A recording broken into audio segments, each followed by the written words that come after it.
Écoutez, moi, à Marseille, j'ai des informations contradictoires. Nous avons une réunion hebdomadaire avec le préfet qui prend depuis peu en considération ce que peuvent penser, à partir de ce qu'ils voient, les élus. Donc les chiffres ne sont pas bons, dit-on. Donc on pourrait s'attendre à un confinement. Il y a déjà un confinement. Quand vous êtes chez vous à 18h, ça ressemble quand même à un confinement. En tout cas, une privation de liberté individuelle et économique sévère. Et pourtant, j'essaie de me renseigner auprès des hôpitaux. Ma foi, tout a l'air d'être assez bien géré. Il n'y a pas d'affluence, il n'y a pas d'encombrement, si je peux employer ce terme. Donc ça devient difficile de savoir ce qui se passe vraiment. Donc je me renseigne directement auprès des infirmières, auprès des médecins, auprès des professeurs.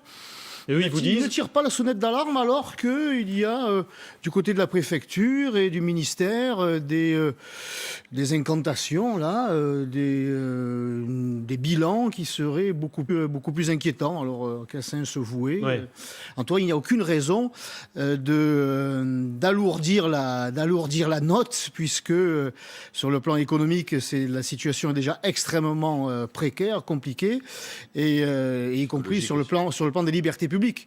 Et ce confinement qui pend au nez dans certaines régions, qui a déjà eu lieu dans le Pas-de-Calais, je crois, ça montre que ce qui a été mis en place jusqu'à présent est un échec.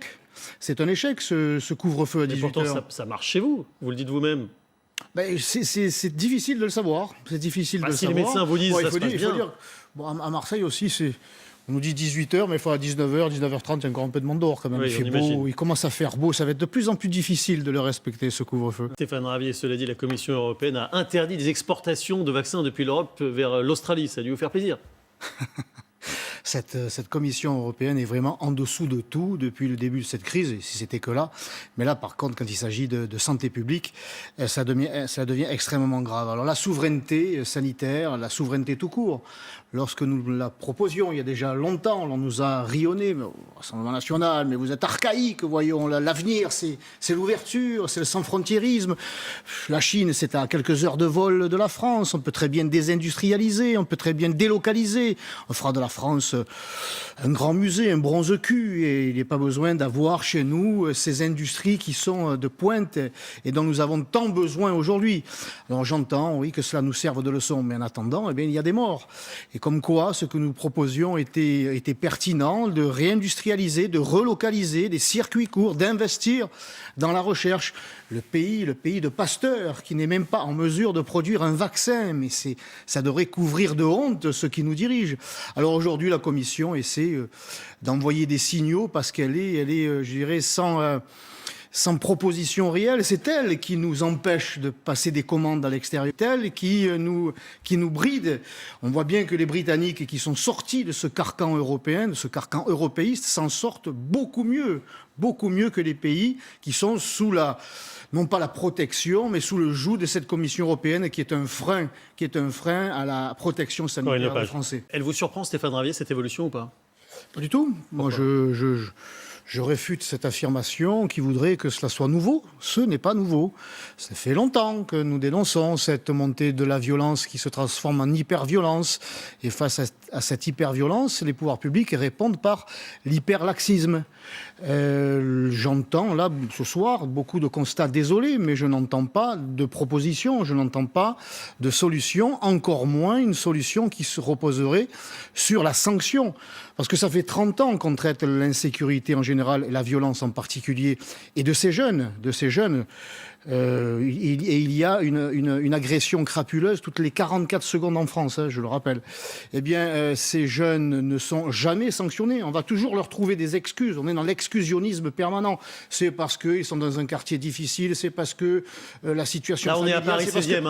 On est à Paris 16e arrondissement. Or, on est à Paris dans le 16e arrondissement, et même dans les cités dont on dit qu'elles sont difficiles, et elles sont prioritaires. Et elles sont prioritaires depuis 20 ans, à tel point qu'elles bénéficient d'argent public comme personne, comme aucun autre quartier en réalité. Je peux vous mener, moi, à Marseille, cher Julien, venez ce week-end, on va faire un tour dans la cité du Vieux Moulin, dans la cité de la Busserine, qui font parler beaucoup d'elles à Marseille, alors qu'elles ont été refaites entièrement et qu'il y a tous les services publics que vous voulez. Ces services publics s'en vont en raison de la violence. Ce n'est pas parce qu'ils sont partis que la violence s'installe.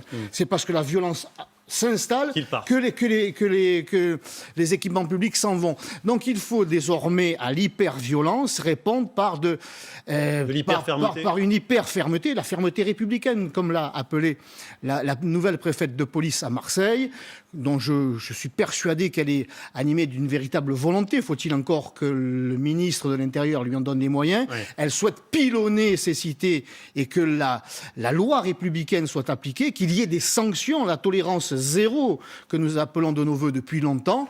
Eh bien aujourd'hui, l'expression a été employée tout à l'heure dans un autre domaine, ça nous pète, ça vous pète à la figure, pas la mienne, parce que moi je l'ai dénoncé depuis longtemps. La sanction assurée, la sanction qui tombe, c'est la meilleure des préventions. Un délinquant aujourd'hui, qu'il soit majeur ou mineur, surtout les mineurs, eh bien, il est persuadé c'est pas simplement un sentiment, il est persuadé qu'il ne sera pas sanctionné. Qu'il va entendre qu'il a droit à une nouvelle chance. Et de nouvelle chance en nouvelle chance, il a une vie de délinquant jalonnée de nouvelles chances et il n'est jamais sanctionné. Il faut que la sanction tombe à un moment donné et qu'elle soit ferme, qu'elle corresponde à la faute commise. Le docteur Berger n'a pas eu le temps de faire connaître sa proposition qui consiste à enfermer, même quelques jours, les mineurs, les plus jeunes qui soient, pour qu'ils aient conscience tout de suite de la faute qu'ils viennent de commettre et qui méritent la sanction. Il a aussi évoqué, ça n'a pas été repris encore ici, mais il a quand même évoqué, sans le dire, la responsabilité de l'immigration dans la violence. Oui, mais bien sûr que oui.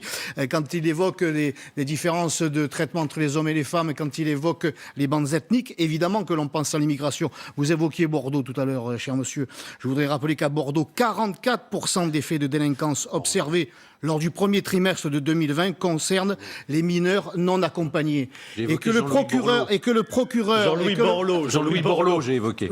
Ah, pardon, moi j'ai entendu Bordeaux, autant pour moi. Mais voilà. Mais écoutez, de Bordeaux à Paris en passant par Rennes, les procureurs affirment que les mineurs non accompagnés, ces clandestins prétendument mineurs, sont surreprésentés dans la délinquance et dans la violence. Alors il faudra quand même aussi un jour voir cette réalité en face qui consiste à dire et à traiter l'immigration à une responsabilité lourde dans l'insécurité et dans la violence de notre pays.